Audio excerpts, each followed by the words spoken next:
HTWOW December, Season 5. Here's Dave. Hey there. You usually come in stronger than that. Hey guys! Hey guys, there it is.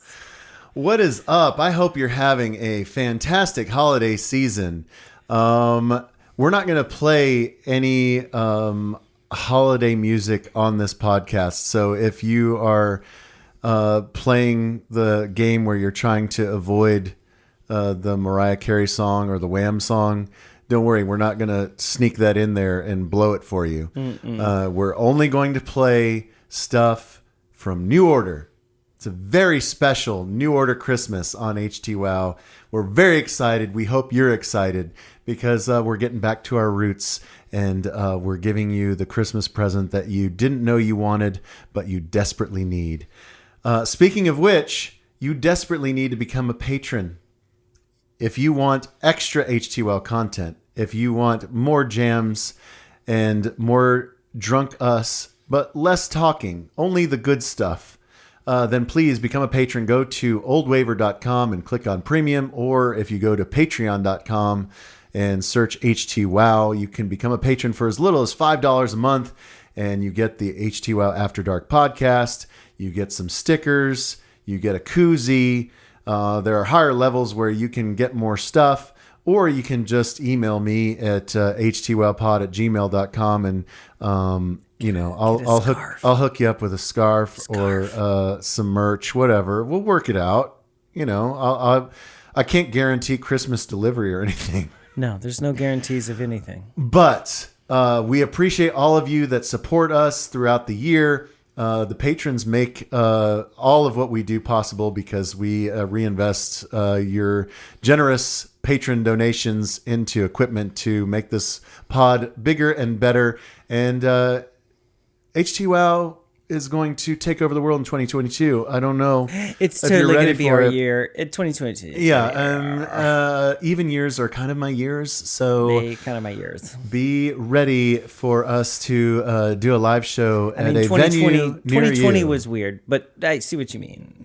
No one counts 2020. Okay. But 2022, my year. Also Toby's year, but mostly my year. Year of Dave. So please become a patron and tell a friend about HTWOW. And you know what? Have a Merry Christmas, you fucking bitches. Peace.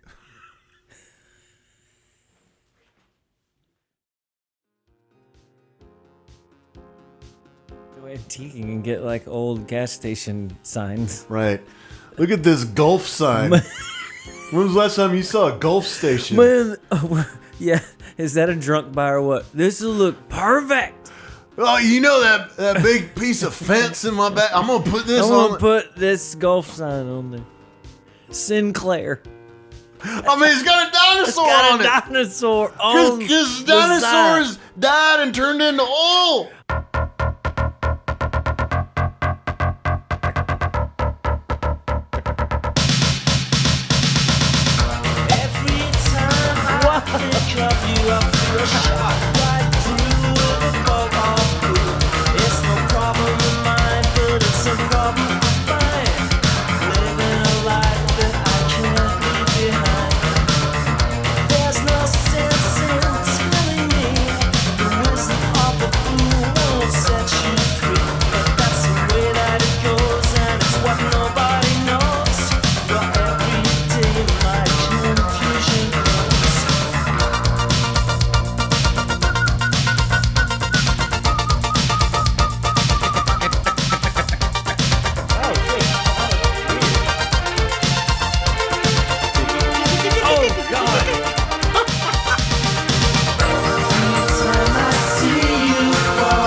Merry Christmas, y'all.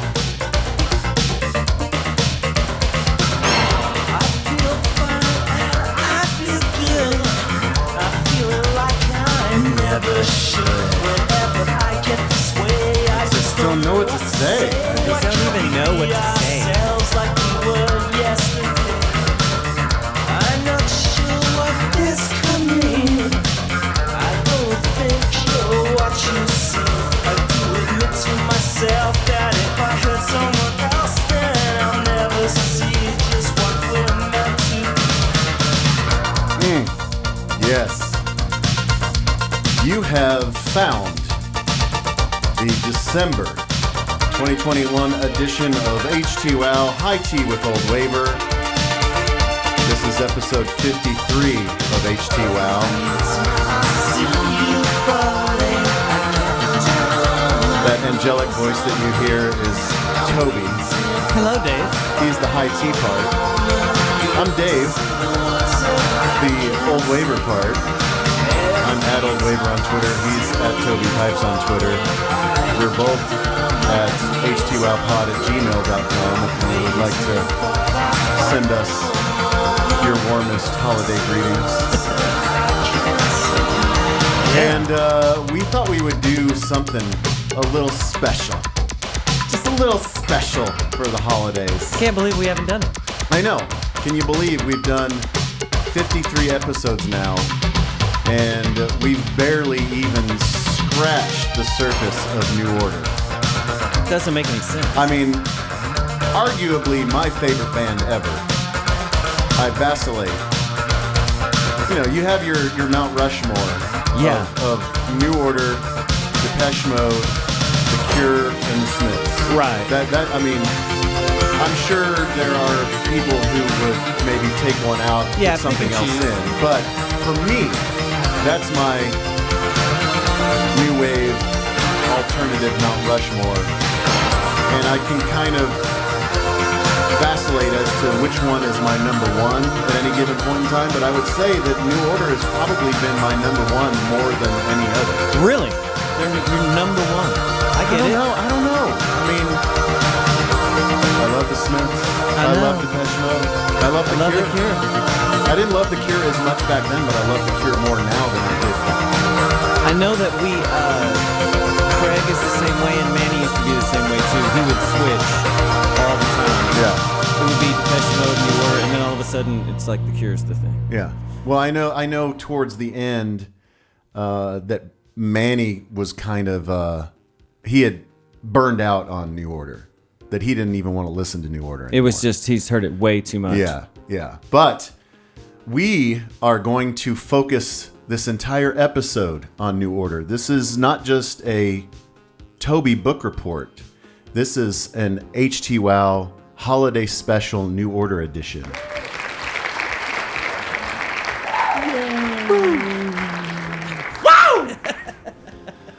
So we hope that you enjoy it. We thought it would be something kind of cool and fun to do. One, because it's a show that programs itself. We don't have to think too hard about it. Yeah. I mean, and we have to think because we have to narrow it down. There's way too many things we could play. Yeah. It's a good thing we have the After Dark. And if you want to be a patron, you can be a patron. Yeah, it'll be in New Order heavy with side projects. Yeah, side projects and stuff. But still, we don't really have to think about that either. Yeah. We're getting a vacation here. Yeah, so we get to kind of autopilot, but it's also super fun.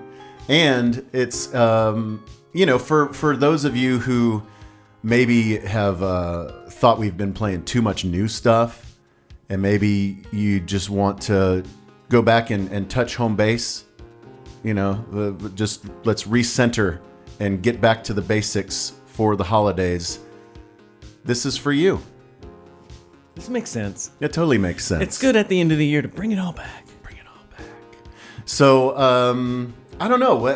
Okay. Before we jump into some New Order table talk, and we're going to take it a little bit chronologically as best we can. But before we do, let's do a little sponsor business. Yeah. One thing that's very exciting is our HTWOW album of the month. And It's especially exciting because you can win yourself a Christmas gift of a brand new sealed vinyl copy of New Order Substance. Essential vinyl. I mean, if you're going to get one, there's a lot you can get, but that's a good one. But I mean, that's the double album of all the singles and all the B-sides from the 80s. That's came out in 87, and it's wall-to-wall bangers. Bangers. There is not a dud on that whole thing. How many songs are on that monster? Let me look real quick. Disc 1 or album 1, 12 tracks. Those are the singles. Mm-hmm. Then the B-sides, 12 tracks as well. You can see why they called it Substance. Substance. There's a lot of substance. A lot of meat on those bones, Hey! you know what I mean? So if you would like to win a vinyl copy of New Order Substance, go to our vinyl sponsor, positivespin.com, positive with a Z. Woo! And look for the banner at the top that says H2WOW Album of the Month, and click on it, give them an email address, and you have surprisingly good odds to win a brand new copy of Substance. So let's go. Support our wonderful sponsor and win yourself something for Christmas. Yeah, a little Substance record for Christmas. And maybe do some holiday shopping while you're there. I don't know. Maybe. I think they do like free shipping if you spend $100. You know what would be really nice for Christmas? What? HTWOW scarf. Yeah, those aren't for sale retail. But if you really want to buy You can't one, really buy one? well, they're in my closet right here. Well, that's what I mean. Yeah. So yeah, if you want an HTWOW scarf, Scarf. I don't know. We'll shoot out a picture. Yeah. Okay. But yeah, htwowpod@gmail.com if you want some. If you want a Chili Bell shirt or an Yeah. HTWOW scarf. I mean, we should totally. Yeah, we gotta sell those. But I'm looking at the scarf right now. It's a good looking scarf. Yeah. It would make a music lover's Christmas come true. Mm-hmm. I don't know what that means. And then the other sponsor that we need to say hello to, I didn't actually visit them this month because they gave us so much stuff last month. I speak of our friends at Goodfriend Package. Matt Tobin loaded us up with giant magnum bottles of crazy stuff. And so our first beer today is actually a Barleywine. It's from Brooklyn Brewery. It's called Hand and Seal. I have not tasted it, but during the open, you did, and you... No, I didn't taste it. I smelled it. Oh, you smelled it. Wow. Mm-hmm. Yeah, it kind of... It tastes like mashed cherry, or smells like mashed cherries. Did it turn? No. It tastes better than it smells. Oh. It's very smooth.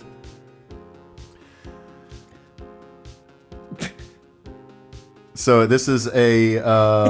It tastes like I'm in medieval times. Yes. It's a barley wine style ale aged in bourbon barrels. It is a 13.3%er. Mamacita. Would you like to hear the story? Always. In the 20th year of his reign, our brewmaster brought forth a new wonderment for the people. Barley wine style ale, an old and once exclusive drink of the British nobility, would be produced here in Brooklyn. Brooklyn brewing team toiled to create a complex liquid with the rich flavors of floor malted barley shining through layers of vanilla, coconut, and floral notes provided by aging in casks of bourbon oak, culminating in 100% bottle re-fermentation. Our hand and our seal is our promise to you of the deliciousness within. I mean, it's cloudy. Yeah. You were the one who picked... We didn't have to drink this one, but you picked the barley wine. I didn't know we were going to have to joust. Well, I mean... You probably believe that you were British nobility in a former life. Well, This is what they were drinking.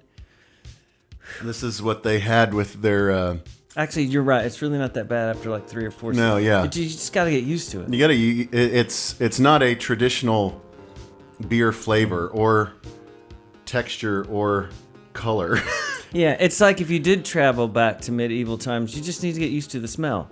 Right. Because everyone's going to be just awful. Right. They're all gonna have rot teeth and incredible BO. A lot of open sores. Yeah. I feel like there'll be a lot of open Like sores. a lot of pus. A lot of bad feet. Yeah. So you're just when you're amongst the British nobility, you just have to suck it up. You got to suck it up. You just gotta You got to drink play a by lot. the rules. You Drink gotta, a lot of these, you won't even care. Yeah, drink the barley wine and make out with a girl with sores on her face. Barleywine. More barley More barleywine. More buckets of barleywine, please. Winch. No, that's more of a pirate thing. Is it? I don't know. All right, so we took care of sponsors and we took care of the beer. So now we can get into New Order. And I feel like everybody knows that New Order sprang from the ashes of Joy Division. But then every once in a while, like, I'll tweet something or I'll talk to somebody and they'll be like, I had no idea. Yeah, I mean, why would the youngins know? I guess not. Yeah, so... And they didn't do a ton of stuff. I mean, I know they're buying their shirts at Urban Outfitters, but they don't know what band that is. Yeah. So if you are a youngin or if you do not have a full grasp on the history of New Order, Joy Division, the seminal post-punk band from Manchester in the 70s, they were about to embark on their first tour of America. This was this 1980? 79 or 80, right? It was 79 or 80. I should probably pull it up here in a minute. But on the eve of their tour, Ian Curtis, the singer of Joy Division, hung himself in his kitchen. Yes.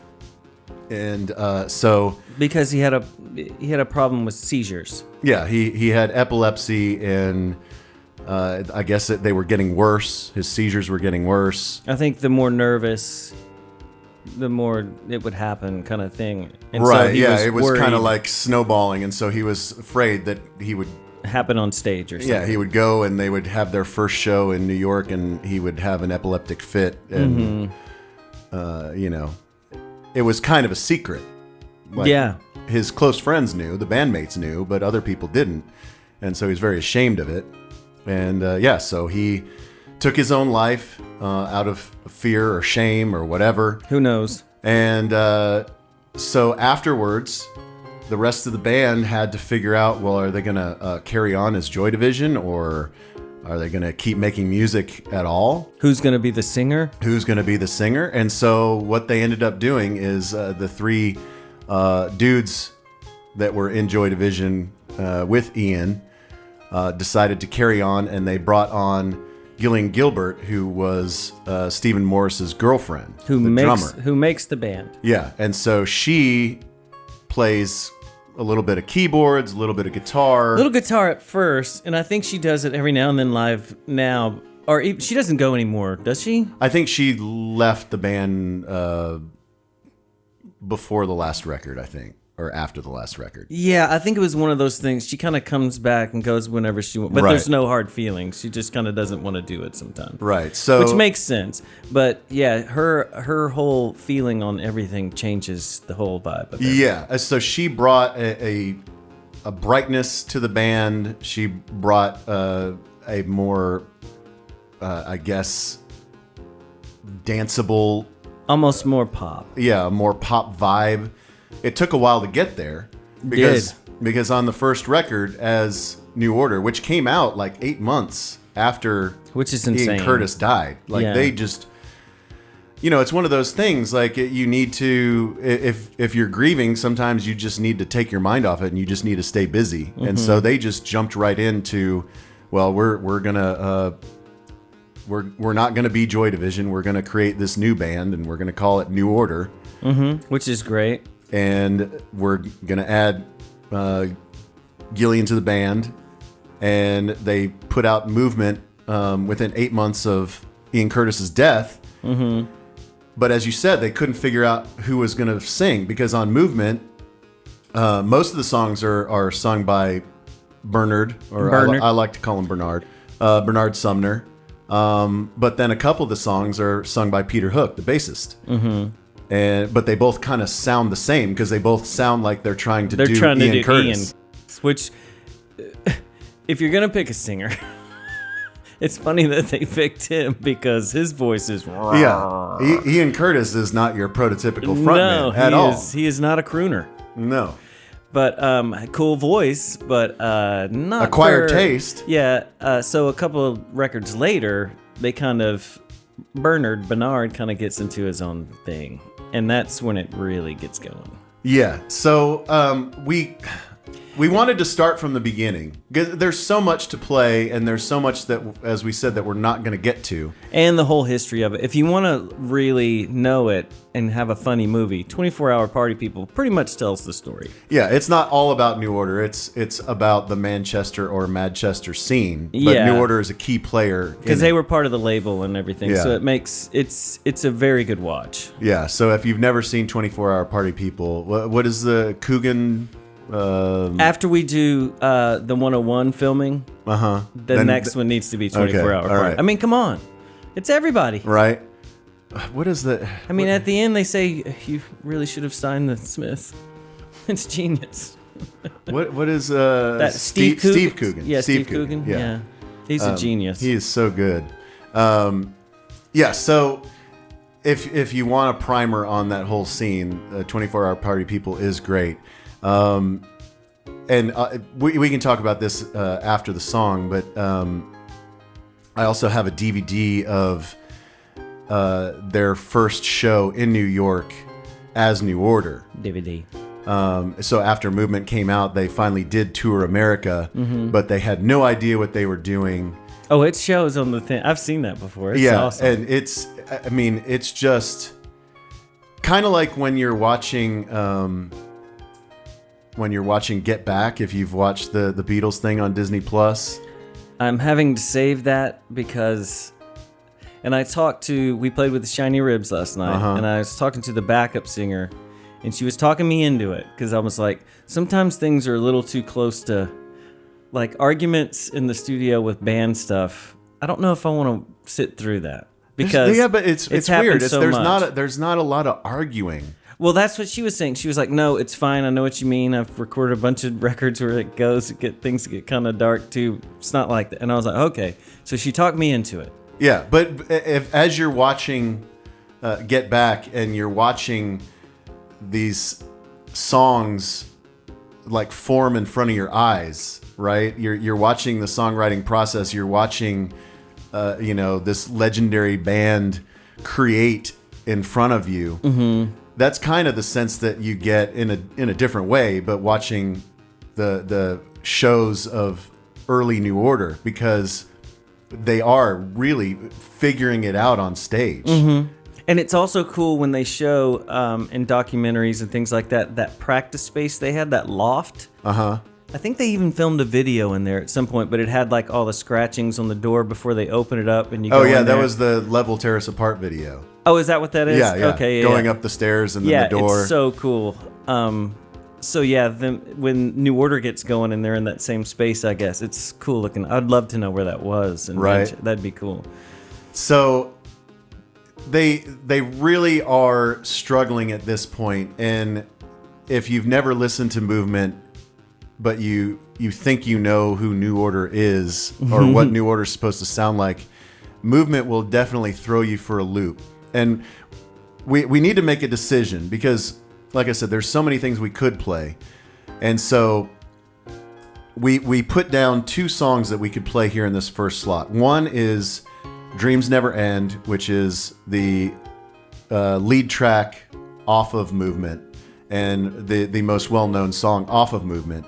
Or we could play Temptation, which is on Substance. Temptation was, I think it started out as a Joy Division song, but it was released as a single around the era of Movement. It wasn't on Movement because at that time they had the punk rock aesthetic of, we don't put singles on records because we don't want to make our fans buy the same song twice. Yeah, they tried their hardest to never sell a record. Right. They tried really hard to be inaccessible. Yeah.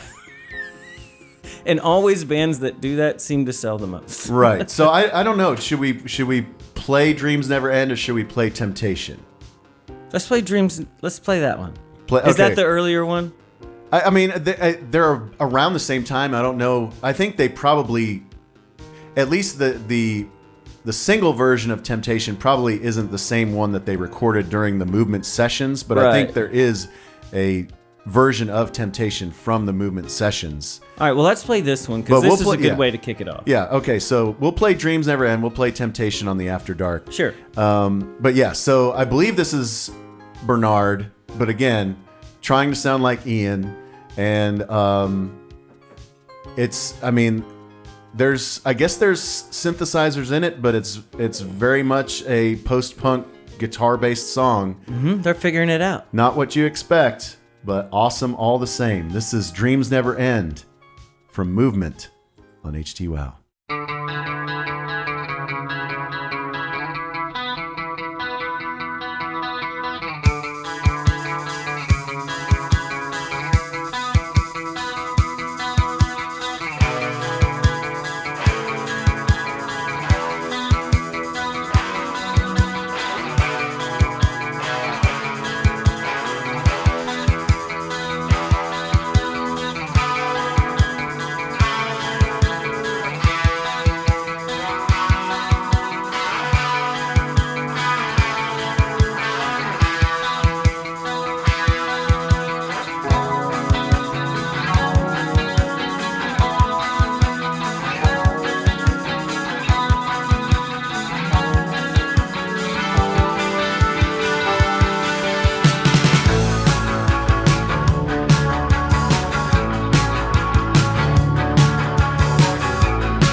So simple, so pure, and so good. So simple, so pure, So delicious. so delicious. It's so good. Yeah, and I was telling you during the playback as we were listening, I can't remember where it was that I saw. It was some documentary, or maybe it was because they just did a like a 40-year anniversary of Movement. Because it came out in '81, and so maybe it was in one of those little YouTube videos or something that I was watching, but they were talking about how they had a very predictable structure of like verse, guitar line, chorus, solo, because Bernard wasn't confident singing and playing at the same time. So he would strum the rhythm parts and sing, and then as soon as the verse was over, then meow, meow, meow, meow, meow. Well, that was early Cure. Right. When they were, especially when they ended up just being the 3-piece almost for a while, and Robert, he didn't want to play all that crap, and while he was singing, right. So it was just wait, then play the ditty, play the little ditty. All right, back to the boys don't cry thing or whatever. Right. Yeah, so it totally makes sense. It's very punky. Yeah. I mean, they've never been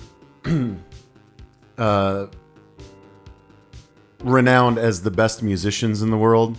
No, and not even not great singers. No, and they're all self-taught. Especially Peter Hook. I mean, the reason that he plays the bass so weird is because that's how he taught himself to play. Yeah, but makes him one of the best bass players in the world because he has no idea what he's doing. It's right. Awesome. Yeah. Like you said, when you first were starting out, like you didn't know music theory or... I didn't know anything. Yeah, you were just doing whatever sounded cool, and then Todd would say, well, keep doing what you're doing, because if you knew what you were doing, you wouldn't play that, but that's what's cool about it. Yeah, because I'm a keyboard player playing guitar, and I had no idea anything I was playing. But, play what sounds good. Right, yeah. So, I mean, they really are a self-made band. Mm-hmm. And but they're also visionary. Yeah, but sometimes your limitations make it easier to do things because you don't know how ridiculous it is. So it makes it interesting. Right. You know what I mean? So they have no theory in their head. They don't care. So they just do whatever they think sounds good. They're not thinking about the circle of fifths or whatever. And they'll put like a frog in the song. Right. Let's put a frog noise right there. It makes no sense. Or as Manny's dad would say, "What are crickets in this song?" He sent me two pictures this morning. I'll show you later, but he's so funny. He's sending me bits. He's sending me jokes. All right. That's funny. You guys are on that level now. Oh yeah. It's probably 4 or 5 times a week. Awesome. Yeah, we have things. Yeah. So I don't know at what point things really pivoted for New Order, but I think from what I remember seeing, it really did coincide with visiting the States and primarily going out to clubs in New York City. Yeah, I think that helped out a lot. So after Movement comes out and they tour the U.S., I'm sure they did not play very many dates, probably just a handful on the Eastern Seaboard. But they did spend a good amount of time in New York City going to Studio 54 and whatever the hot club of the time was, where they had like nude leprechauns mud wrestling. But I think that the club scene and seeing the visceral response of people to music on the dance floor really sparked something in their minds, like, hey, we don't have to do the same post-punk thing that we've been doing all this time, because they, like Level Tear Us Apart, and there's a number of things on Still, the last Joy Division record that had synthesizers. So they were starting to experiment. Yeah, they were leaning in a direction, but I don't know if Joy Division would have ever gone to the drum machine thing. No. And I think that that's when New Order really makes the move, and how cool the drummer is to let this happen. He really liked drum machine. You know, they programmed that stuff out with like sheets of paper and laid all this stuff out and hooked all those keyboards out to make them perfect. Because before that, they're just playing things by hand. And then all of a sudden, they figure out how to do sequencers. How to hold down one note and it goes, you know, and because they programmed it out, and they were one of the first to really master that thing. That was the thing, is that they were all of a like mind, because they all were like studio rats, and they were like gear nerds, and they liked figuring stuff out, and they liked playing with stuff and inventing new patches and new sequencers and whatever. And if his girlfriend is Gillian, think about them sitting around with, she's getting new synthesizers and stuff. They're probably at the house doing crazy shit all the time, right? And then Bernard comes around and they're like, how are we doing this? You know, it's awesome. And they have a little bit of money now too, so you can buy the synthesizer, the new whatever, and the emulator, and really make things happen. So as we mentioned, Movement comes out in 81. They spend time in America. They spend time in New York. I think they actually had like a extended stay, like where they were recording in New York. And then album 2 comes out in 83, and that is like, that's where Joy Division is officially, like, all of those dead leaves, you know, like or the dead skin is all molted off. And when Power, Corruption, and Lies comes out, that is fully formed New Order. I would like to know the day or what practice that when he started singing the way he normally sings, or just on accident somewhere he was doing something and they all just went, dude, you should just sing like that. Why are you trying to sing down here? Yeah. Use your natural voice. Yeah, you're this guy. Yeah. Like, be this dude. Not that it's a better singing voice, It is not. but it fits better. Yeah, it's the same out of tune, but in a different range. Yeah, so we also debated on this one as to whether or not we wanted to play a non-album single, or if we wanted to play the jam from the record. And once again, we got to play the jam of the record. So much like Movement, we played Movement track 1. We're going to play Power, Corruption, and Lies track 1, Age of Consent. That's the one. You've heard, even if you didn't know this was New Order, you've heard it a billion times. Yeah. They play it in freaking supermarkets now. But it's, which is insane. It is one of the greatest New Order jams of all time, one of the greatest keyboard lines of all time, and it really just sets them off on the trajectory that made them crossover superstars in the 80s. Really, I mean, do you think this one was the one? Well, for our kind of group. Yeah, I mean, you had to be into this kind of music. I didn't become aware of them until later, but I'm saying that this is what sent them on that trajectory to become what they became. This was starting to be played in clubs and things like that. Right. But that was their goal. Like, they were like, let's be a club band. Let's screw playing live. Let's play stuff that people want to dance to. Yeah, I mean, that's what was going on in Manchester. Right? It was right in front of them. So let's play it. Let's kick it down. This is track 1 off of Power, Corruption, and Lies. This is Age of Consent on HTWOW. Merry Christmas.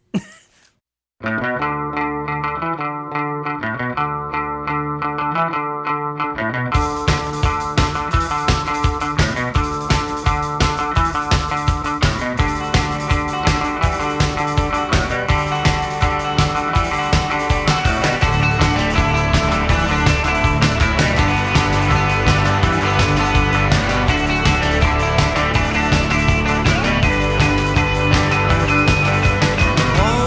you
quick little fade. They got out of there. Yeah. Now, who's recording that? Is that Martin Hannett doing that? Oh man, let me look it up. I don't. Let's get I don't it know right. if it is at that Let's point. get it right. Let's get it right. Because I know he drops off eventually.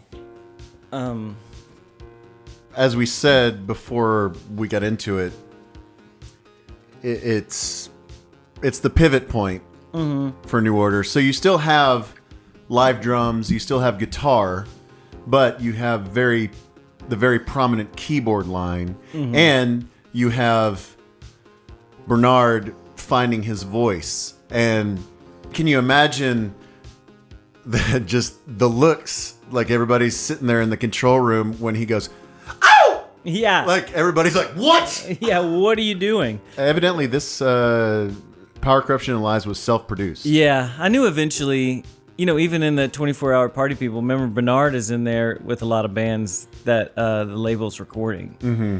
He ends up doing a lot of stuff. So I could see that, sure. They have the money at this point. Right. How much money do you think they have at this point? Like, just because we think that those songs... I mean, Blue Monday hasn't come out yet. No. Not that they made any money off of it, because they... Remember? Well, did Blue Monday come out before or after Power, Corruption, and Lies? Surely it was after. Because the Village is on Power, Corruption, and Lies, which is like the instrumental version of Blue Monday. It has to be after, right? I mean, I'm gonna have to look up now because it's the whole. That's when they go total synthy, everything. Yeah, And you remember that's the one that they lost money on everything they sold because of how expensive the. Yeah, because the sleeve to the 12-inch was die cut to look like a floppy disk. Had too many colors on it. Yeah, Yeah, we're losing 5p on every single one of these we sell. Yeah. They have a whole thing on the packaging on the wiki. But, on Blue Monday? Yeah. Because remember the artist was famous for like showing up with the posters for the show the day after the show. And they would be like, it's a good looking poster. looks great. It looks great. Show was last night. Looks Yeah. But it looks thanks. good. No, that's good. Okay, so Blue Monday was released March 7th of 83. And Power, Corruption, and Lies was released May 2nd of 83. So Blue Monday actually came out a couple months before Power, Corruption, and Lies. I wouldn't have bet on that. But So yeah, well, we're gonna play Blue Monday next. So I guess we're playing it out of order. Anyways, yeah, I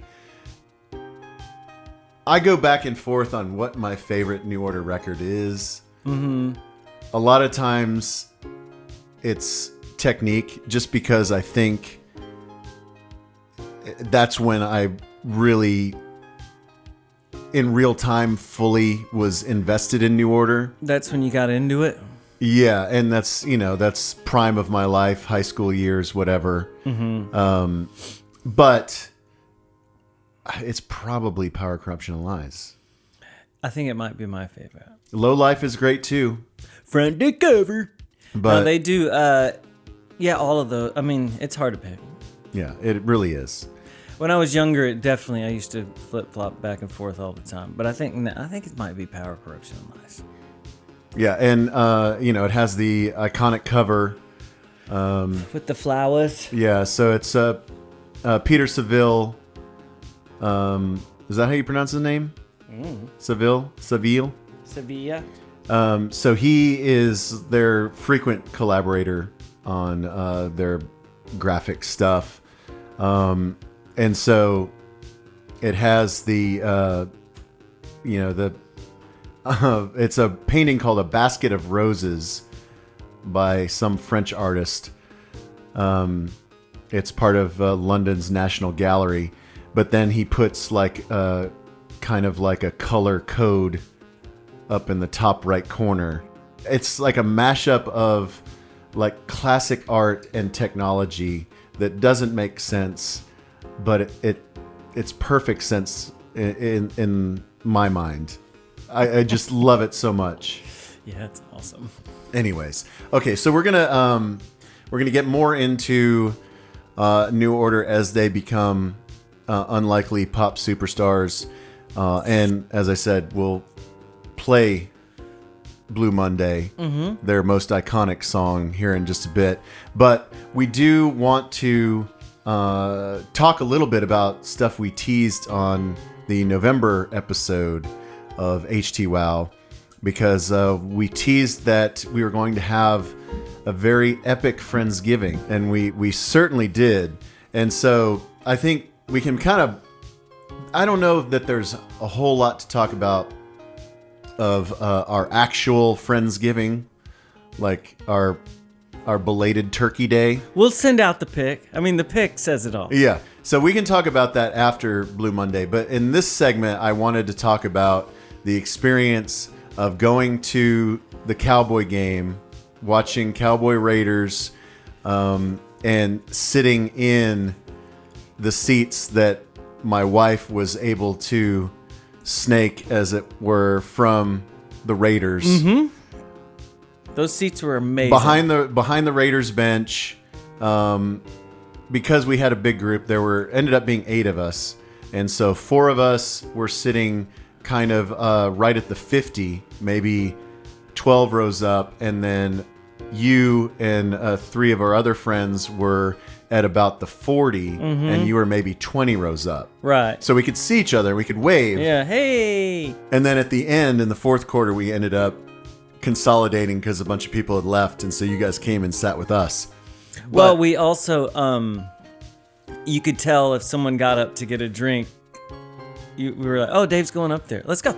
Yeah, yeah. So it was easy to go up to, because we had a really good bar behind us up there. Yeah, so we were in the 100 level, so... It's the Hall of Fame club. Yeah, and so we didn't have access to the super swanky club. I thought maybe we would get like... Where Kirk plays? Yeah, I thought maybe we would get like Thanksgiving buffet. Sure. There was none of that.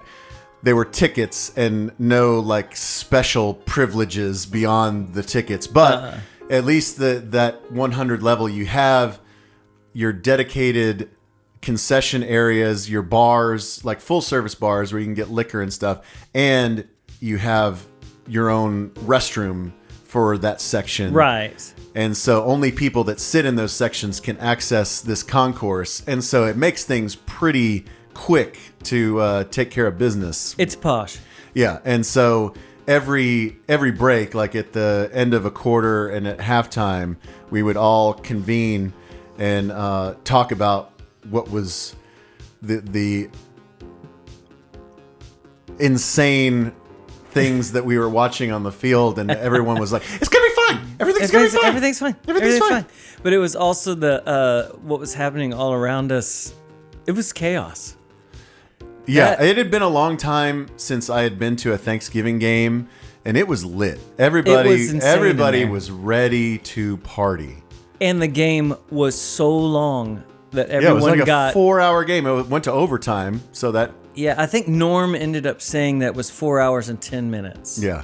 Which, that's insane. So everyone is just tanked. Yes. So we didn't get out there as early as I had hoped, because there were just so many moving parts. Everybody having to kind of... I was coming in from out of town. Yeah, you were coming in from College Station. Everybody was convening at our house, and we had our brother and sister-in-law and their kiddo, new baby. They were in and staying with us, and at the last minute, they both decided that they didn't want to take the baby to the game, and they kept on debating back and forth. Well, you should go. No, you should go. And so finally, they both decided to stay home. Yeah, they could not have taken that baby. It was too long. No, yeah. It would have been a nightmare. Pissed. And so they made the right choice. But we had to scramble and try and find 2 extras, and we ended up finding 1. We had to eat 1 ticket. And so by the time everybody got to my house and then we got out to the stadium, we didn't have time to like full on tailgate or do anything crazy. So we had like a beer in the parking lot, and then we walked in and wanted to case out our situation, see if we got free Thanksgiving buffet, which we didn't. Yeah. And so the fact that it was full bar really set us off because there were a lot of double Tito's and soda, and then maybe some tequila shots that were going down, and no food. Yeah, I think I ate half of a sandwich. I bought a hot dog for Marissa that she didn't touch. We did have a thing of community nachos, but there was nowhere.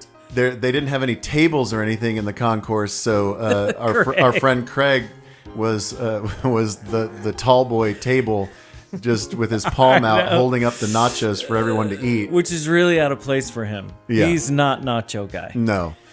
But yeah, we all dug into the nachos, and that at least gave us a little bit of a base.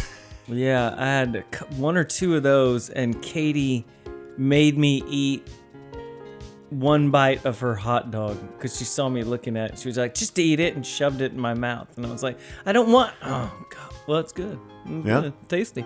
So, catch me up to speed, because you, on your row, it was you and our friend Dale and our friend Craig, and then our late addition, our friend Mike. Yeah. So we had it was a little bit more the people around us, a lot of Raiders fans. Yeah, because we were on the Raiders sideline. Yeah, and there was a fight. Between... We couldn't tell what the problem was, but they got real mad at each other, and I don't even know if security came and took anybody away. There was like a breakup of it, and that was it. But the worst thing, did you see the old guy fall down? No. Do you know what I'm talking about? I think you guys talked about it, but I don't remember. Yeah, it was in the fourth quarter, I think. Like he ate it on the stairs? Something like, I don't think it was really on the stair. I think he might have just sort of passed out. And sat back up when they sat him back up, and he had like a baseball on the top of his head. I mean, it was swole up there, and everyone was like, oh no. But I don't think the paramedics came or anything like that. I don't remember any of it, but I don't remember a lot. Yeah. After halftime, Craig and I just kept going, have we been here for 9 hours? Like, I don't know. And they never stopped. Usually, isn't there a cutoff with drinking? Well, they did cut it off, I think, in the fourth quarter. Did they? Yeah. Okay, maybe we just didn't need any more, because I was just like, I don't remember ever being cut off. It was crazy. But yeah, the tequila shot at a Cowboys game, no, maybe that's not the move. I heard that Dale made best friends with his next door neighbor on the row. These Raiders fans, we didn't talk to Dale pretty much the whole game. He had other friends the whole time. And Craig kept going, what, is he ever gonna? And I was like, it's fine. It's fine. Dale's made new friends. He'll tell us about it later. So on our row, so it was me and Marissa and Taylor and Katie, and we similarly surrounded by Raiders fans.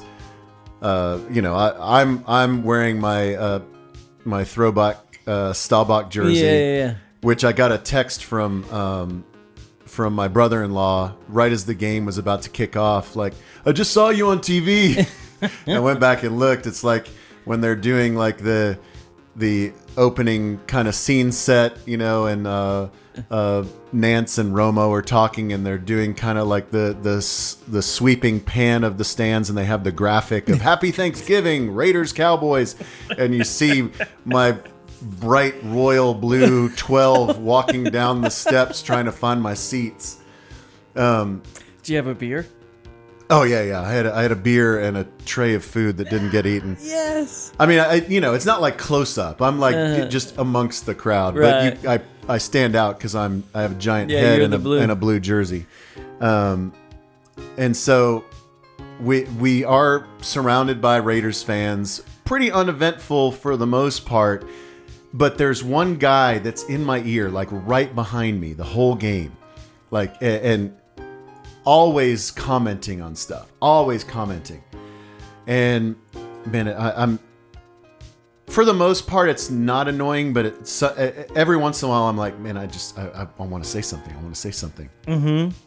And there was one point in the game where there was a like kind of a unnecessary roughing, like a targeting call. Mm-hmm. And he was like, oh, come on, let him play. And then they they show the replay on the giant Jerry Vision, and he was like, "Yeah, okay," because it's totally helmet to helmet. Yeah. And so I turn around. That was my invitation to turn around. I was like, "Yeah," and I look and I was like, "Oh shit, that's Tim Brown." Former Raider great. Yeah. And so I turn around and I was like, "Oh shit, hey Tim." And I just stuck out my hand to shake his hand, and he was like, Hey dude. Nice to see you. And then, to try and not make it awkward, I was like, hey, this is my wife, Marissa Stabler. Just to at least give him some context as to why we're sitting right in front of him, and that we're not going to kidnap you. That even though I'm wearing a Staubach jersey, that I'm not going to harass him, and that there's someone that he might want to talk to other than me in our group. And so then they start talking, and then he's talking about his buddy. He's got I think maybe he had a son. There was a young guy with him, and then he had another guy that was one of his friends from high school. Oh, dang. And he was, introducing them to Marissa and Katie, and he was like, "Yeah, this is my buddy from high school," and Katie's like, "Oh, you guys went to Woodrow? I went to Woodrow," and so they bonded over that. And so it was crazy that we were just, hanging with Tim Brown for the second half of the game. That's crazy. I can't believe you recognized him. Oh, I mean, no one else did. He was just anonymous the entire game. Well, even when y'all showed me the pictures, or even just kind of like, "Hey man, look behind us," when we went over there or whatever, I was just kind of like, "Yeah, I would not have recognized him." I mean, I can't believe you nailed that right away. Yeah, I don't know why, but as soon as I turned around, I was like, "Oh my God, that's Tim Brown." That's so funny. I love it, Dave. We had the best time. It was a long day. Yeah. And then we came back and had more drinks here. Yeah, I felt bad because, my brother and sister-in-law and their baby, they had, they went to Central Market and got some to-go Thanksgiving. Good. Like a last minute, just figuring out how to spend the holiday. Sure. At our house without anybody else here. And so after the game, we all get back here, and there's a few people that splinter off, but then the core group we're still ready to talk about everything that just happened and have more drinks. Yeah, we like to rehash. And so the next morning, I was like, I am very sorry for the parade of drunks that was hopefully not keeping you up. And they're like, "Oh, we didn't hear a thing." I'm sure they did. Oh, thank God. Well, we were in the kitchen. We would kind of, when things got a little, we were all like, "There's a baby. There's a baby. Shh, there's a baby upstairs. There's a baby." But we did the best we could. We did. And, even though the Cowboys got robbed by the officials and they lost, it was a fantastic, it's amazing day. Eternal thanks to my wife and to the Raiders. That Taylor and I were talking about. They're like, "You missed Thanksgiving, but you can't pass that up. You don't get a chance to do." The Cowboys aren't going to play the Raiders all the time. No, this is just the way it is. Yeah, it was a special matchup. It's special. It was special. It's special, please. Okay, so we'll talk a little bit more about the Friendsgiving that occurred the next day. But let's get back into our New Order Christmas special. Get back. So, Blue Monday comes out a couple months before Power, Corruption, and Lies. I guess so. I would have never guessed that. But it is famously the best-selling 12-inch single of all time. It lives on to this day because there was a remix of it in the Wonder Woman 1984 movie. And there's currently a remix of it in the Sony PlayStation ad. Okay. Have you seen the Sony PlayStation ad? No, I saw the Wonder Woman movie too. I do not remember it, but I guess... I don't know if it was in the movie, but it was in all the trailers. Okay. And maybe it was in the like the end credits or something. It's probably in it. It's called 1984. Yeah, and you know the PlayStation ad. It's it's like kind of like I don't know. It's based on chess. It's like like this woman who is like like a pawn or like a lower level player, but she finally ends her way up into the tower, and then she takes the crown from the king. But the whole thing is soundtracked with a remix of Blue Monday, and they add a bunch of strings to it, and it sounds epic. It sounds awesome. Cool. So, love that they're still getting paid off this. It was single. DJs loved it in the 80s because it was the one, if you needed to take a bathroom break, throw on Blue Monday and you're good. Yeah. You can go get a drink. You can do, this thing lasted. There were versions of it that went whole sides of it was crazy. Right. So in the UK, mentioned that it is the best-selling 12-inch of all time. It in all formats, in all releases, all versions, it has sold 1.16 million copies. And like you just talked about with DJs, so the original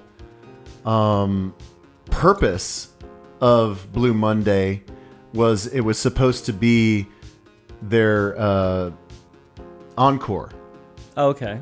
Like they wanted a song to where they could just hit a button and play it out, and they could like walk off the stage, and that's the end of the show. And so it's like we said, this is the introduction of drum machines. And this is program keyboards, no guitars, or if it is, atmospheric, it's minimal. Yeah. atmospheric guitars. Yeah. You definitely have the bass guitar, the lead part. Yeah, but it's almost a keyboard part. Yeah. It's. Yeah, okay. So here it says the band stated that the song was written in response to crowd disappointment at the fact that they never played encores. The song was planned to allow them to return to the stage, press play on a synthesizer, and leave the stage again. But then while they were writing the song, it evolved into a project that they liked, and they were like, okay, well, this is more than just like a show closing jam. This is like a single. This could be a hit. And they were right. Yeah, they were right. It's so good. What are you looking up? Well, I'm looking up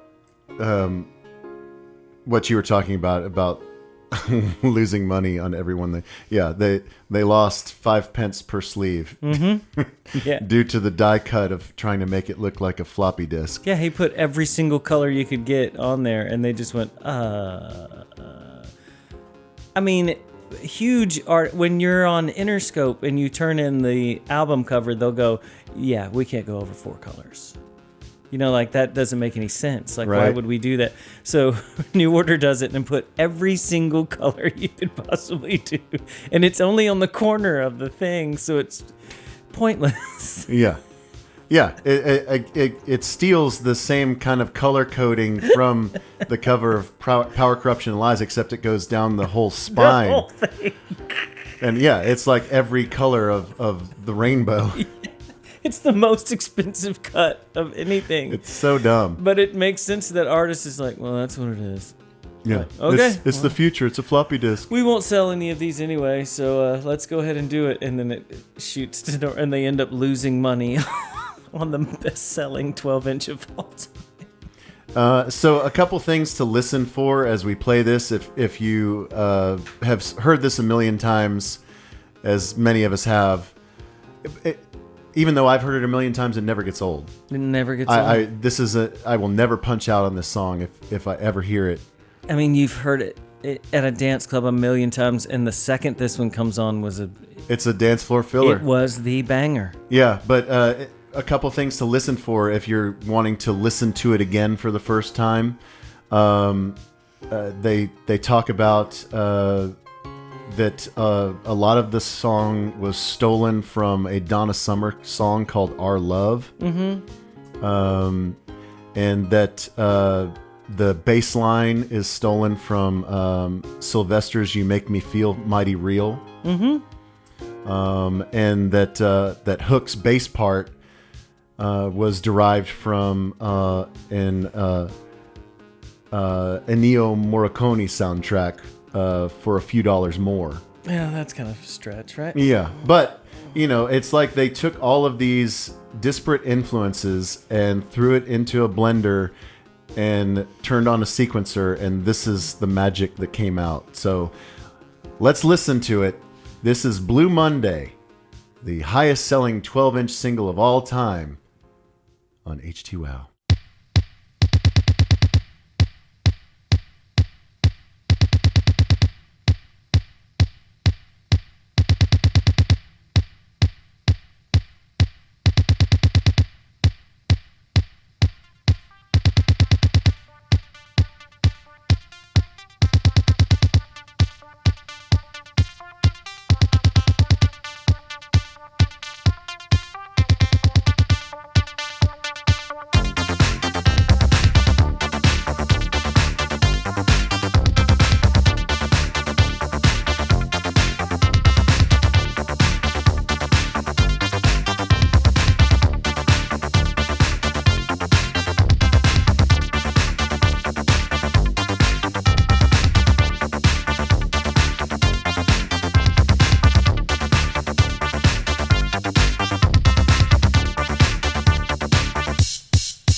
Man.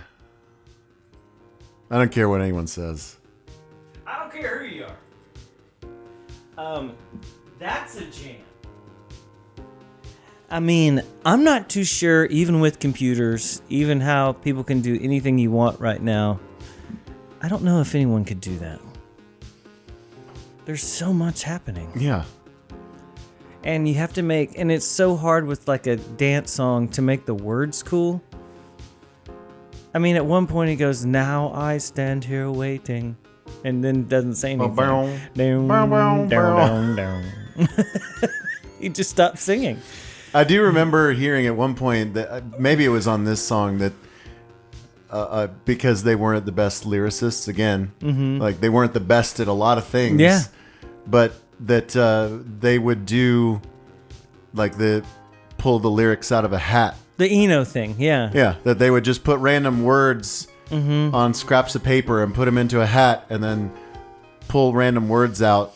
Yeah, that, it's called something. Brian Eno invented that. It's called something. That they would just have phrases and pull things out. Or they'd leave a typewriter out and just people would come in and write just different things down, and then that would just be the song. That would be the lyric sheet. Yeah. I did say earlier that the instrumental version is The Village. It's The Beach. Oh, okay. The Beach is the B-side of the single and also appears on Power, Corruption, and Lies. He mentions the beach. Yes, he does. I went down to the beach. A couple of things just in reading over the wiki that are interesting enough to mention anyways. So I guess it's obvious, but you might not think about it, that there's no chorus. It's just verses. Yeah. It's just verses with some instrumental breakdowns in between. They weren't bad at doing the chorus is the music. Yeah. Yeah, you don't need words in a chorus necessarily. Yeah, they just kind of get to the point where they can play the little cool synthy string sound, and that's the chorus. Right. And then also the kind of the weird chorus The thing. Mellotron awe thing. Yeah. That's a sample of Kraftwerk's Uranium. And how many people were sampling stuff back then? Right. It wasn't, And you were talking about during the playback as we were listening, the fact that back before Pro Tools, back before any kind of electronic editing, when you're just triggering stuff and you're having to time it all out, that it's all mathematics, that you're counting out measures, you're counting out and making sure that things line up. Yeah, for the first 16, it's going to be this. Then we add the hi-hat. Same pattern, but with hi-hat on it. And then the next whatever. And then there's going to be the break. Boom, for just 2 measures. And then back in, different beat. Doom, ka, doom, ka. And then back into the break. I mean, you had to plan all that stuff out. So in the wiki, they talk about how, it opens with the drum machine.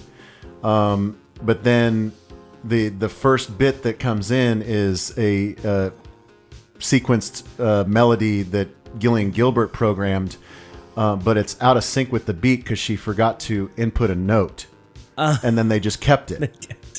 Jesus. It's just all those things just add up to the genius of just even their mistakes are cool. Yeah, the accidental awesomeness. They're so great. That's the next name of our band. Accidental awesomeness. What accidental awesomeness? We wrote this. We wrote this on accident. Oh, man. I know, it's so good. I want to listen to it again. Can we just play it again? Let's drink our other beer. Yeah, okay. It's time for beer number 2. I think we're late on this. I gotta tell you, I wimped out on the first beer. I mean, you see it sitting there. Oh my God, you had like 2 sips. I know, I went to other beers. You couldn't handle the barley wine. I couldn't handle the mead. Well, be careful because that's like right by your hard drive and your laptop. I'll move it. I got you don't want barley wine ruining Christmas. Yeah, you scared me because of Dave's accident. Right? Yeah, so we're moving on to something a little easier drinking. This is from Altstadt Brewery in Fredericksburg, Texas. It is a German brewery. I guess similar to Shiner. Yeah, but I like their vibe. They kept the whole. It looks German. Yeah, they got the coat of arms. It's almost like an Austrian thing. Yeah, they've got like the calligraphy writing and everything. But we're drinking the Altstadt Kolsh, and it's easy drinking. It's a 4.8. Have you tried yours yet? No, but I've had this before. Yeah. I think I have a Heffy and I haven't had the Heffa. I have something else of theirs. Maybe it's a Bach in the fridge. Yeah, no, I remember this. This is good. This is good stuff, though. Kolsh. I haven't been to Fredericksburg in probably 10 years, and I've heard that it's blown up. Do you go antiquing? I have been antiquing and wine tasting. I've just gone mainly to get iron stars to hang on my house. Texas iron stars that say Texas on them. From Fredericksburg. It looks like a sheriff's badge, except it's huge. Only Texas people like to remind their neighbors where they live. Texas. Yeah. In case you forgot, we're in Texas. Look at my giant flag, because if you forgot, it is a shock to the system. Shot to the heart. After Barleywine. Okay, is Bon Jovi next? Is that what going to be our next? We're never doing a Bon Jovi book report. None. Although my wife has met John Bon Jovi, and she said he's beautiful and the nicest person she's ever met. And short. Yeah. I mean, I could crush him, but. Shot to the heart. Yeah, I think this is good. Super good. I thoroughly enjoy this. Anything compared to a barrel of mead. I didn't even know that this place existed. I don't know how long they've been around. I've seen pictures of it on the gram. I mean, they have like a full-on brewery and tap room in Fredericksburg. So I guess I need to go back to Fredericksburg. I've seen the pictures. It looks really nice out there. It looks like one of those kind of winery tasting scenery places. Yeah. It's not like it's in a downtown Houston kind of thing. Where you're at one of those breweries. This is like you're out in nature. Yeah. Because I remember the last time I went to Fredericksburg, I was like, yeah, this is nice, but like after a couple hours, you kind of seen it all. How many end tables can you look at? But it seems as though that it's grown to the point where it's still quaint, still destination. It's a destination. But there's just a lot going on, and you can, make several days of it instead of an afternoon. I think it would be good to go in winter. Let's go. Let's have an HTWOW Winter? Fredericksburg winter trip. How far away is Fredericksburg? From here? Yeah. I think it's closer to me. Yeah, probably. Let me map it. Real quick. I think I drove through there on the way back from Port Aransas. It is off the beaten path. But I think we went through Fredericksburg. It is 4.5 hours from here. It's out west of Austin. Yes, of course. Yeah, it'll be shorter for me. Yeah. Let me see. From T's house. It's still a 3-hour drive for you. Yeah. Yeah. All right, we'll meet there. Good. I'll see you there. I need a new dining table. We'll have a romantic HTWOW getaway and a bed and breakfast, and then we'll go antiquing and get you a dining table. Go antiquing and get like old gas station signs. Right. Look at this Gulf sign. When was the last time you saw a Gulf station? Man, yeah. Is that a drunk bar or what? This will look perfect.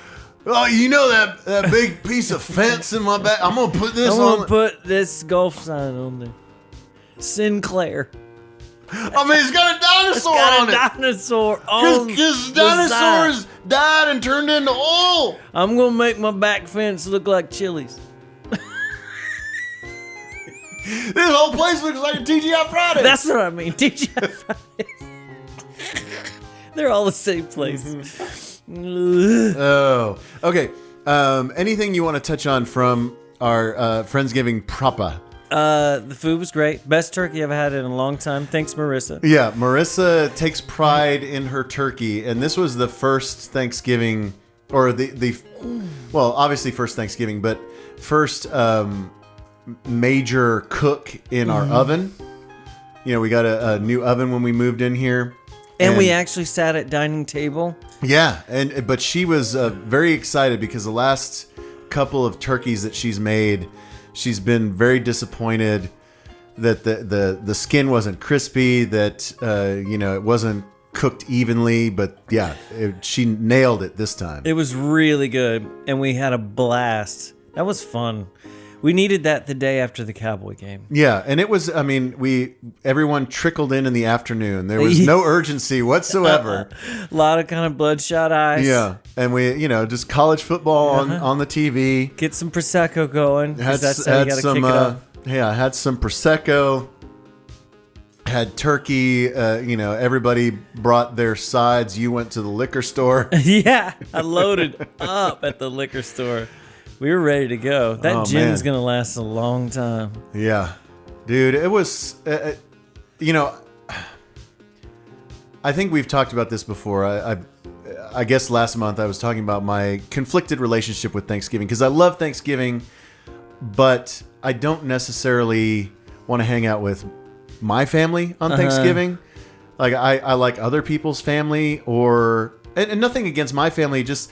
I feel like I've done that, and it's just, I don't want to do it again. Like, maybe next year we can have all of the family come here now that we're, established and, we know how to host a Thanksgiving in this place. But it did seem like when I was a kid, right, that Thanksgiving, like, my dad came from a family of 6 kids, right? Right. So there was like a billion cousins. Right. And like just running around like wild animals. Like it was lit. Yeah. Like you met new people at Thanksgiving. Like I was like, whose cousin is that? Like I've never even seen this person. Like it was that many people around. And then it just kind of, eventually that goes away and you're kind of like, well, I don't want my mom to have to cook a bunch of stuff just because I'm rolling over there with Pace or something. This is crazy. So eventually you kind of just, I guess unless... I don't know, your wife or whatever, some huge family that they're, other than that, like, so the friends thing is the way to go. Yeah, I mean, because, I have a small family. Marissa has a small family. It was great that her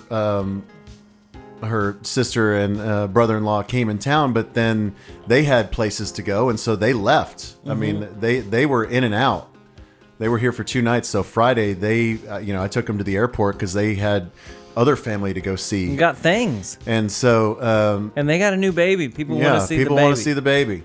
And so, I mean, we were left with, we need to have a turkey.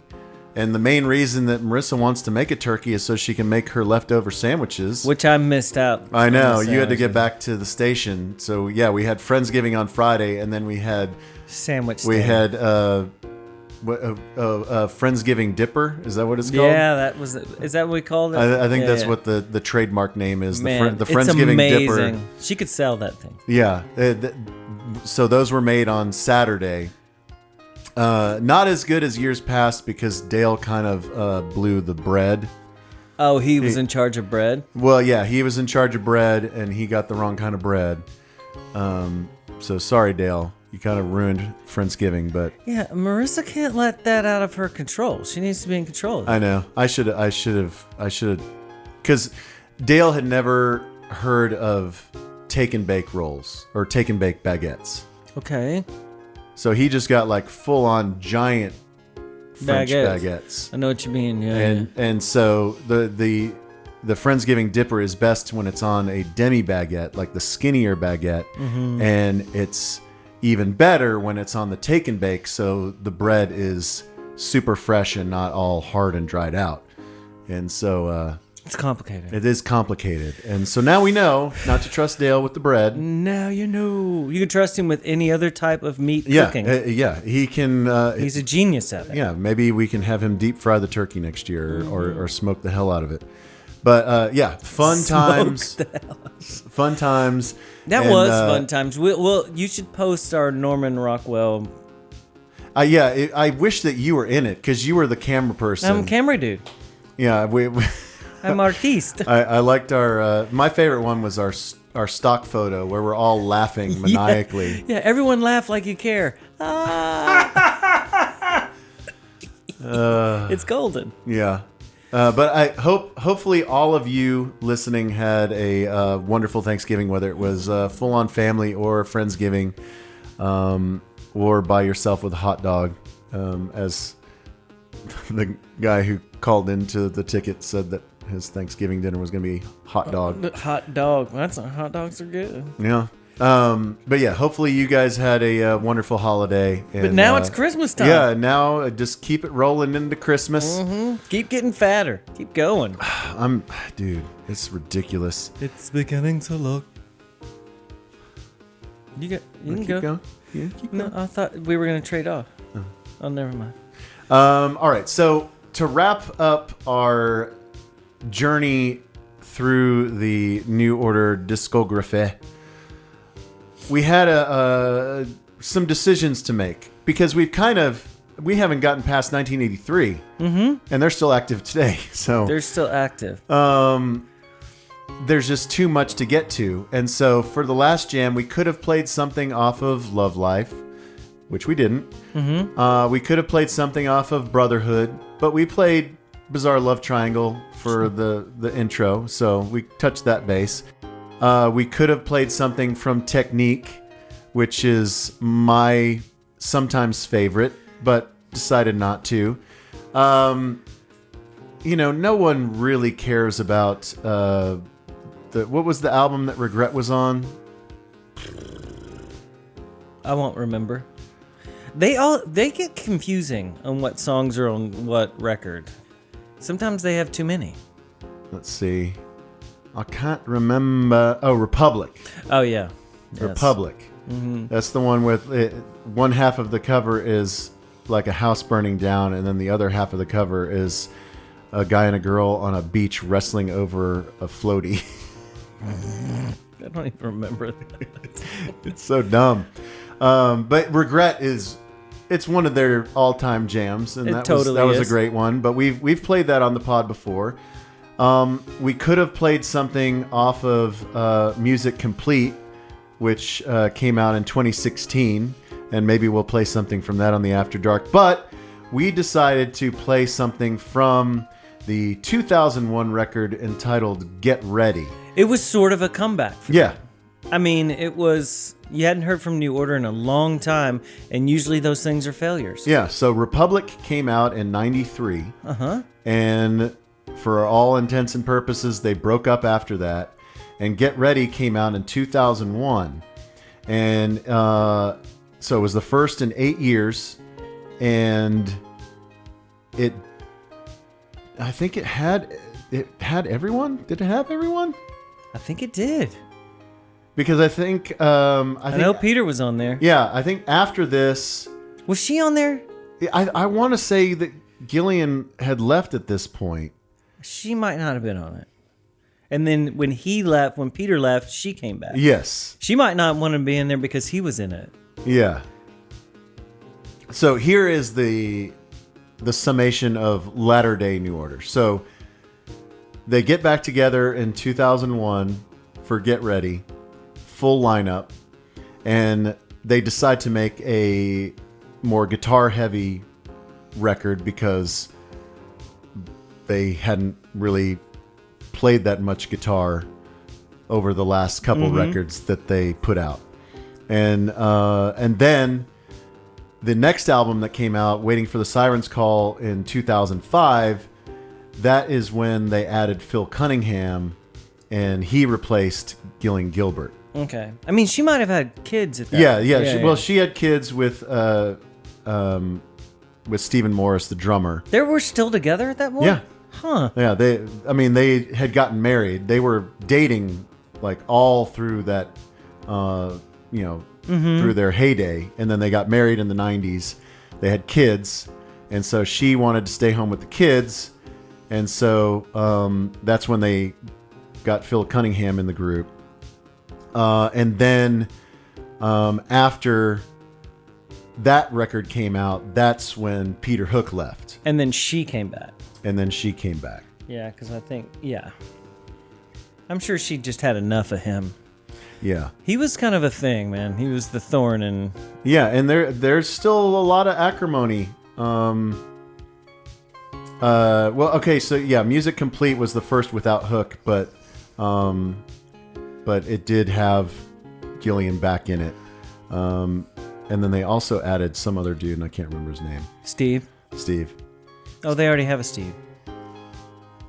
Anyway, you can clean this up and make it sound like I know what I'm talking about. You'll sound like a genius. But so we're not going to touch Waiting for the Siren's Call, which is by far their worst record. And we're not going to touch on Music Complete, even though it's great. We will probably play something off of that on the After Dark, but we are going to play something off of the reuniting, the reboot of New Order from 2001. Get ready. Reboot. It is the big single off the record. This might have been around 24 Hour Party People. Is that right? When the movie came out? Yeah. Might have been. Yeah. I want to say that might have been the resurgence a little bit. But anyway, it doesn't matter. Yeah. And interesting, ironic note.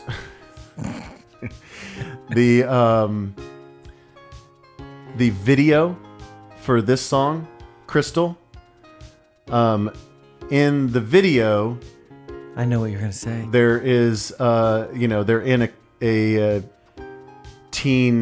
angsty teen's bedroom, and they have a poster on the wall that says The Killers.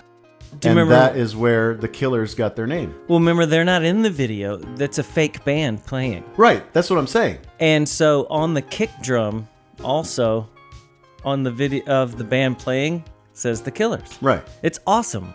Yeah. So The Killers got their name from this video. But So they've only been around, I guess, since 2001. I don't know when they started. They probably started around 2010, right? I have no idea. Now you're going to make me look that up. Time flies. I really don't care when the Killers start. Anyways, I've talked enough. Here's New Order, Crystal on HTWOW.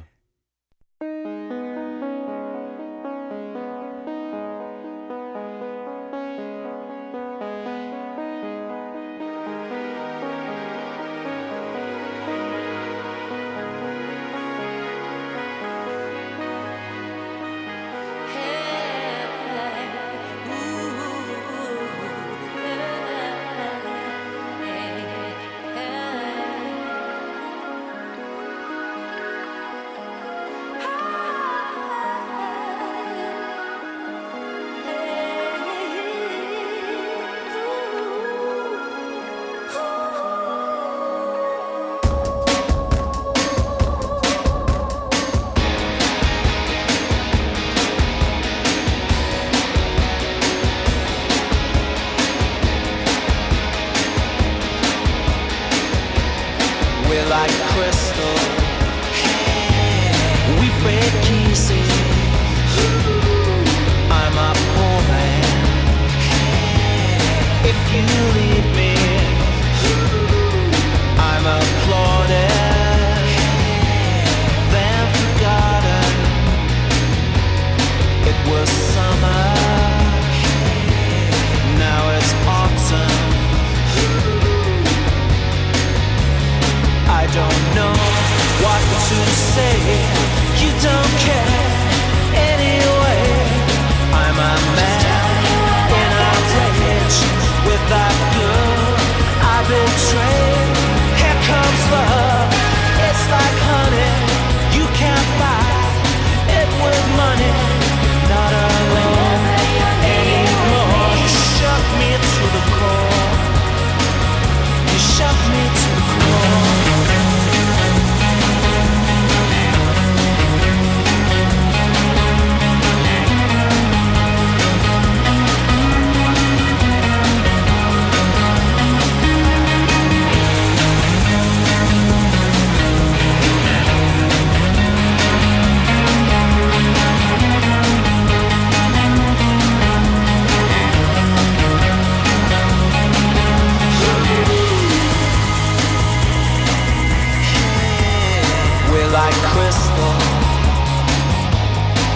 know what to say. You don't care anyway. I'm a man in a rage with that girl I betrayed. Here comes love, it's like honey. You can't buy it with money. You're not alone anymore. You shut me to the core. You shut me to the core.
By the way, the Killers did form in 2001. Like See? they saw the video and then immediately formed a band. Boom.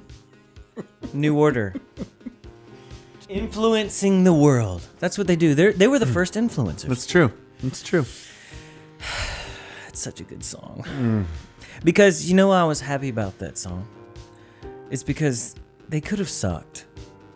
Yeah, after 8 years away. And they come out with a banger. Mm-hmm. Banger! I mean, even the Depeche Mode stuff that comes out, we're kind of like, man, this one's pretty good. This is good.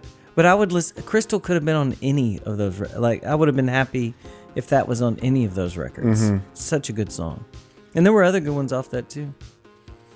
Really recommend it. Yeah, Get Ready is hit or miss, but there are some hot jams. Like I said, Waiting for the Siren's Call, pretty poopy. But then they totally rebounded with Music Complete. Mm-hmm. I think that is a seriously underrated record, and I love it. I love it. Complete. I love it. Oh, by the way, the other dude, the the new Peter Hook is Tom Chapman. Tom Chapman. Sounds English.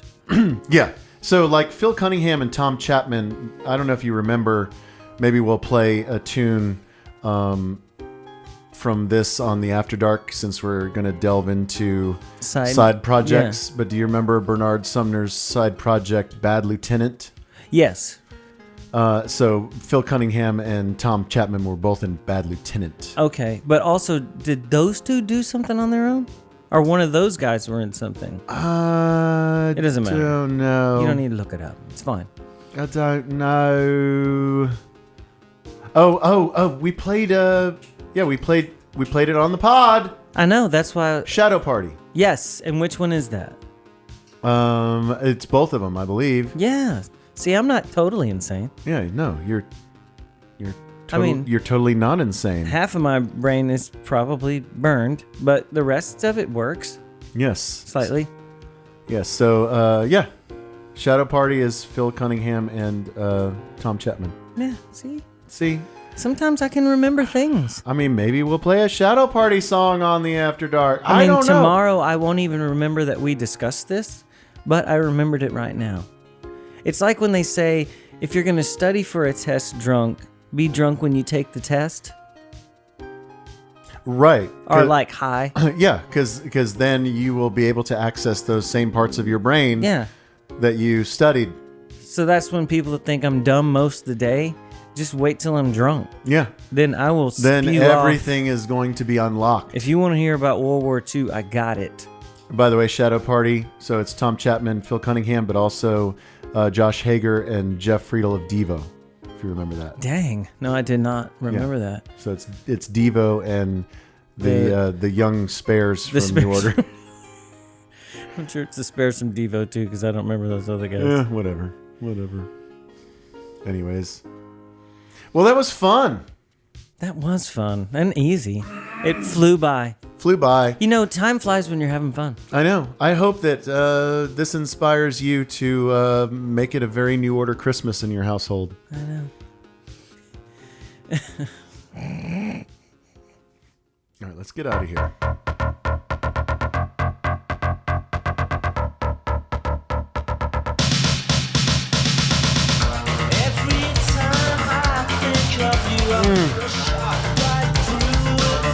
This is when they just really went for it. It's awesome.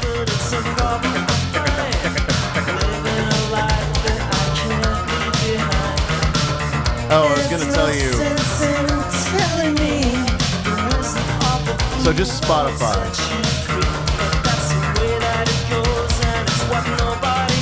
How many plays would you guess this song has? 137 million. You overshot a little bit. 90 million.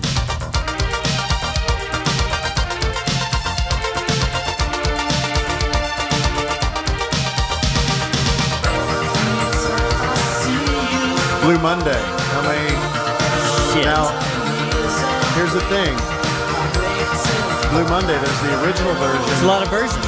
Then there's the 1988 version, which sucks. I hate the 1988 version, but do you want to combine them?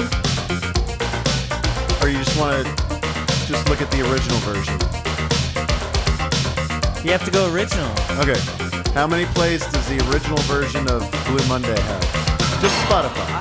145 million. 241 million. Jesus. Yeah, that's big. Now, Blue Monday 88, another 81 million. So we're talking like 340 million, 330 million plays. That's good. That's pretty good. It's amazing. I mean, even at the rate Spotify pays out, they probably get nice checks. They do, and it won't be from Spotify. But they get nice checks no matter what.